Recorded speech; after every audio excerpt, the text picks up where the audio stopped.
Good morning. I wanted to bring to your attention that Transformers has released a crossover figure with Back to the Future based on the Delorean time machine. And its name is Gigawatt. And it is a pretty interesting figure. They released it through the Walmart exclusive uh, online store. And that has caused some issues. But I'll get to that in a sec. I just wanted to talk about the figure first. It's pretty cool for an exclusive. They did something similar with the Ghostbusters last year, where they had a figure based on Ecto 1 that could turn into an Autobot, and it was fully transformable. There was an Optimus Prime that was released alongside it that was repainted to match the colors of the Ecto 1. It had a little roller that looked like a ghost trap containment. Well, it's a containment trap. Well, anyway, uh, this new figure is based on the DeLorean from Back to the Future Part 1, but it has a few interesting abilities. The wheels look like they can tuck in so that it can resemble the hovering feature from Back to the Future Part 2. And the figure has a hook that can be used as a weapon, which resembles the hook used at the end of the movie from Part 1. The doors can swing open like the gull-wing doors usually do on the DeLorean, which I think is pretty cool. And there's little more than in details it looks like from what I can tell from the pictures. The figure looks just okay, and in my opinion, they really had a better thing to go off of. There was a shirt that came up for the Loot Crate service back in the day that featured a DeLorean crossover transformer, and they called him Marty Mac Prime. He had the life preserver jacket on, and it just had a more aesthetically pleasing looking style, great colors and everything. And this Gigawatt figure, it looks like it's based more around Doc Brown's proportions, but I don't know. It just looks like a brand new character to me. It's not very inspired looking, but I know that the designers at Hasbro put in a lot of work into their figures, and this was somebody's baby, so I'm not going to complain a whole lot about it. And designing figures that can do all the things that it can do, swing out the doors, swing down the tires, get these little accessories going on, and also make it in time for their deadline. Well, that's a lot of work that goes into these guys. So, from a design point of view, I applaud the effort. I just think that there was already a much better design out there that they could have used. Now, I wanted to talk about the release of this figure because this is where, to me, they really just missed the mark.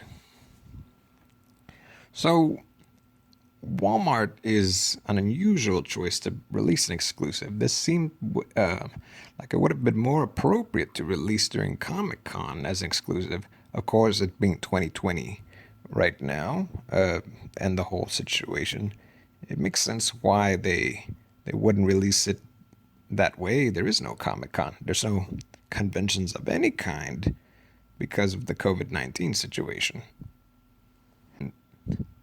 But the only real reason to complain is that there wasn't really a huge announcement for the figure before release, and once it was known that it could be released, it had already been sold out. Uh, the the window of purchase was something like 30 seconds before it was all scooped up on Walmart.com, and it's anybody's guess, but a good guess would be that the scalpers just had a lot of bots that just scooped up the figures to sell them on eBay. And in fact, if you look at eBay as of July 12th, you'll see that yes, there are plenty of them that are selling well, they're on sale. I'm not sure if anyone is buying them, but there's definitely figures that are here that are being sold at an offered price of I would say an average of $600. There was a bit of a joke going around the day that it dropped on eBay. Some of these scalpers were selling them for $1,985. And so 1985, get it? So this has gone from being a figure that was really looking like something special, something that collectors and people who like the movies would really love, and instead has become just a tool for scalpers to scam money out of people. I mean, it makes sense why they would target this figure, why they would try to sell it for so much. It is a popular franchise. Well, they're both popular franchises. It's a popular cultural milestone of a vehicle, and you wanna get this figure because it's the first. I believe it's the first time machine Back to the Future crossover figure with Hasbro. So it, it is a huge collector's item. The problem is the collectors didn't get them. The scalpers did, allegedly. And now nobody's happy. There is some hope, though. From what I can tell, they're going to release this figure at a later date, sometime maybe around October, and it will be distributed through other means other than Walmart, so that people like me and you and a whole bunch of other people can have their version too. I believe the only difference will be that you won't get the sticker on the license plate.